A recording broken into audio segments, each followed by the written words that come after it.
Welcome to Kill Team Casuals, a podcast all about Kill Team filmed in 3 different time zones by 3 different gents. Hello listeners, and a huge thank you for listening to the show. If you like what we're doing here and want to throw some support our way, the best way to do so is over on our Patreon. We're revamping the site at the moment, but you'll get access to the full long-form video podcast and be involved in upcoming events like the Kill Team Cup. Make sure to catch our live streams on Twitch as well. We stream under Casual Wargamers and we stream most Mondays 6 p.m. Eastern Time. If you want to get some Kill Team Casuals merch, make sure to check out the Teespring shop, casualwargamers.creator-spring.com.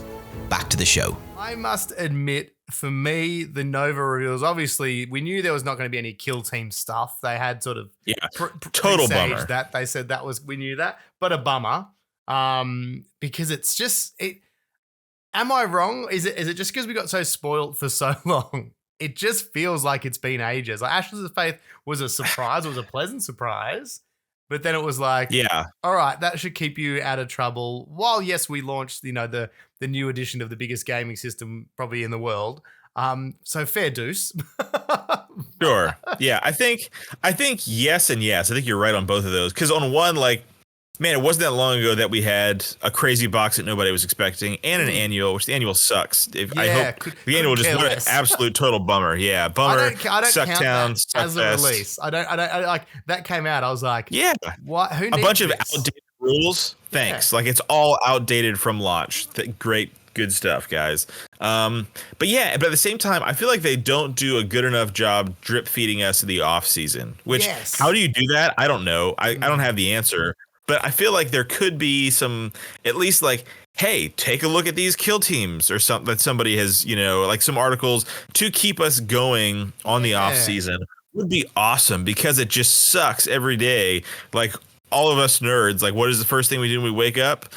Say good morning to our spouse? No, we check on Warcom and see what's happened. Latest announcement. Like, oh, no. Yeah. Speaking of, let's go back to trading in 40K. And the Nova reveals of them trading up or at least upgrading. I must admit the Space Marines, which was the thing I was most excited to hear. You knew it was going to be a lot of Space Marine stuff. Yeah. Kind of a yawn. Like, I know. It's fine, right? Yeah, it's fine.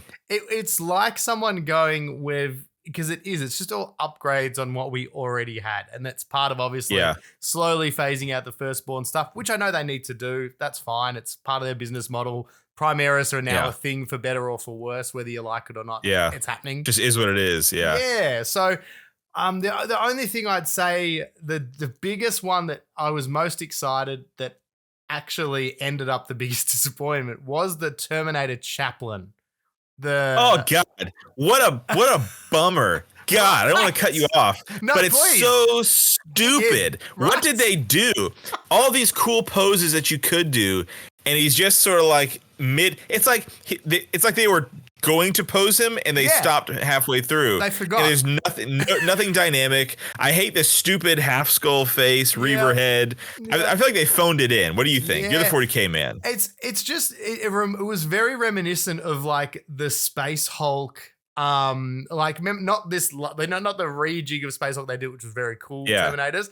The one before, whether that weird mono pose with the I don't know what to do with my hand set up. Yeah. And especially considering the last thing, that the Terminator Chaplain was sick. It had that really dynamic pose where he's like looking down the Storm Bolter and the crows, Yeah, iconic. And it's, as you said, it's literally like they started it and then we're like, oh, we didn't pose it. It's like, well, it's due today, so just hand it in.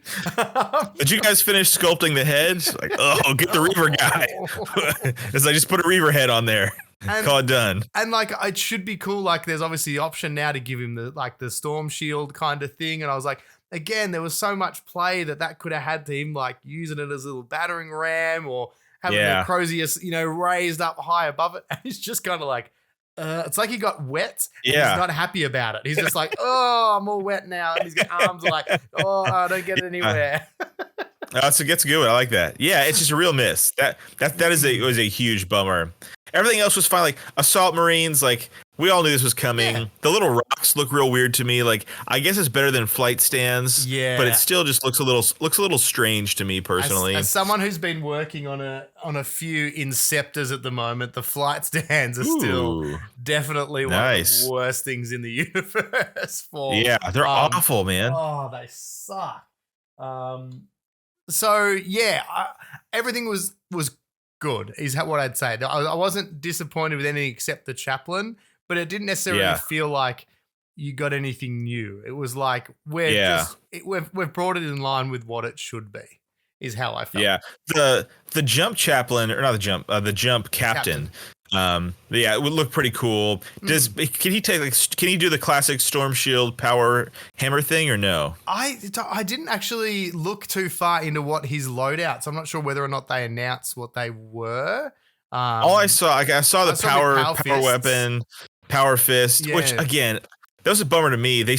There are almost no good Primaris power fists. I was talking about this in the Battle Brothers Discord. Like, there's so few good Primaris power fist, and they're always kind of awkwardly posed. Yeah, but I was a little disappointed. Like, there was no two-handed thunder hammer. Like, it didn't look like there was the classic. Because everybody thinks of the Smash Captain. You know, it's an iconic thing. Yeah, it's. I think, and that was the thing like that. They considering they spruiked it up that way too. They're like, your Smash Captains are back, so you would think that was pretty. And one of my favorite models from the previous editions was, I think it was like a captain with a jump pack. And he had like the big executioner's two-handed axes. Like, it was an older model, but that genuinely is like one of my favorite. I would love to try and recreate that model with this new kit, but I don't that'd be cool. How dynamic and posable it is. It takes some work. Yeah. Yeah. So I'm interested, at least interested in that. I'll tell you what though gets me. I've obviously talking about segueing a bit into Necromunda stuff. Thanks for watching. The full pod is available where you listen to your podcast. We stream live on Twitch at Casual Wargamers, and the full video podcast is available now to all tiers of our Patreon. See you next week.